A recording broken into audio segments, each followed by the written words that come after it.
एका गावामध्ये एक मुलगा आपल्या परिवारासोबत राहत होता. एक दिवशी तो आणि त्याचे आई वडील मिळून पार्टी करण्यासाठी शहराकडे वळत होते.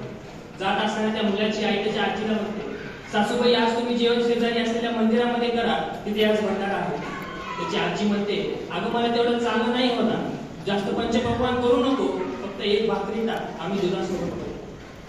त्या सुनबाई म्हणतात, अहो आई मला तेवढा वेळ नाहीये, मला पार्टीला जायचं. गाडीमध्ये बसते. गाडीमध्ये बसल्यानंतर मुलगा मागून म्हणतो, आई ए आई, अगं ऐक ना गाई. आई म्हणते, काय रे बाळा? अगं आई, ज्यावेळेस मी मोठा होईल त्यावेळेस माझं घर मंदिराच्या भिंतीला चिटकून बांधेल. आई म्हणते, असं का? त्यावेळेस तो मुलगा म्हणतो, अगं आई, भविष्यामध्ये जेव्हा मी आणि माझी बायको पार्टी करण्यासाठी शहराकडे जाऊ त्यावेळेस तुला जेवण करण्यासाठी भंडाऱ्याचं फार दूर जावं लागणार नाही. मंदिराच्या बाजूलाच जर घर असलं तर ती तुला सोपी पडत. आणि म्हणून मला प्रश्न पडतो, तोच प्रश्न कदाचित व्यासपीठालाही पडावा की संस्काराची शाळा बंद होत आहे का? मला बाप फुला वाह म्हणणाऱ्या आजच्या दुनियेत खऱ्या अर्थानं माणुसकी, संस्कृती आणि संस्काराची सुंदरता कुठेतरी कमी होत आहे.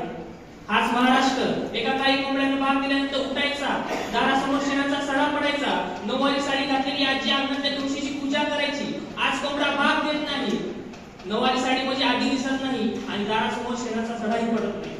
इथल्या मातीमध्ये जे रुजतात, आईच्या गर्भात जे वाढतात, ते संस्कार या मातीचे जगात सर्वश्रेष्ठ ठरतात. परंतु दुर्दैव या मातीचं की 90 दिवसांमध्ये 342 बलात्काराची प्रकरणं याच मातीमध्ये झाली. संतांच्या पावस्पर्शाने पवित्र झालेली ही पुण्याची पुण्यनगरी, याच पुण्यनगरीमध्ये 65 पेक्षा अधिक वृद्धाश्रमांची नोंद करण्यात आली. हे सोडा, 4 दिवसांपूर्वी वर्तमानपत्रामध्ये एक बातमी आली. बातमी ही होती की वडिलांना मुलाला जाब विचारला, तू आमचा सांभाळ का करत नाहीस, म्हणून त्या मुलांना आपल्या वडिलांची हत्या करून टाकली.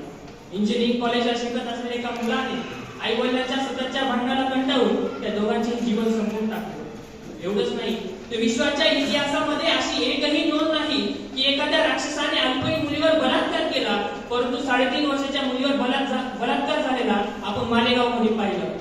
काय चाललंय या महाराष्ट्रात? आणि म्हणून मला प्रश्न पडतो, संस्काराची शाळा बंद होत आहे का? निश्चितच आपला देश चंद्रावर पोहोचला आहे, परंतु संस्काराच्या माध्यमातून जर पाहिलं तर आपण फार फार फार मागे आहोत असं म्हणलं तर चुकीचं ठरणार नाही. संस्कार म्हणजे काय? संस्कार म्हणजे एखाद्या व्यक्तीला योग्य मार्गदर्शन देणे नाही. संस्कार म्हणजे एखाद्याने चांगली नोकरी प्राप्त करणे नाही. संस्कार म्हणजे उच्च शिक्षण घेणे नाही. तर माणसाने माणसाशी माणसासमे वागणे आणि आपल्यामध्ये असलेल्या गुणांचा गुणाकार आणि दोषांचा भागाकार करणे म्हणजे संस्कार आहेत. संतांची ओळी आहे की लेकराचे हित जाणे माऊलीचे चित्त, पण त्या लेकराचं हित जाणणारे त्यांच्यावर संस्कार करणारे आज आई वडील तयार होत आहेत का? कारण त्यात आईची मम्मी झाली आणि मम्मी मोबाईलवर बसून रमी घेऊ लागली. आबांचे पप्पा झाले, पप्पांचे डॅडी झाले, डॅडी आता मुलांसोबत बसून ब्रँडी घेऊ लागले. ज्या आऊसाहेबांनी 16 वर्षी शुभा घडवले, आज आमच्या शुभांनी स्वराज्याचं तोरण बांधलं. परंतु आज दुर्दैव या मातीचं की 16 वर्षाचा मुलगा व्यसनाच्या आहारी जातोय. आज 16 वर्षाचा मुलगा गुन्हेगारी क्षेत्राचं तोरण बांधतोय. आणि म्हणून मला प्रश्न पडतो, संस्काराची शाळा बंद होत आहे का? ज्याप्रमाणे कुंभार मामा मातीला आकार देतात, त्याचा घट तयार करतात, त्याच पद्धतीने शिक्षण संस्कार करण्याचं काम शिक्षक आणि आई वडील करत असतात.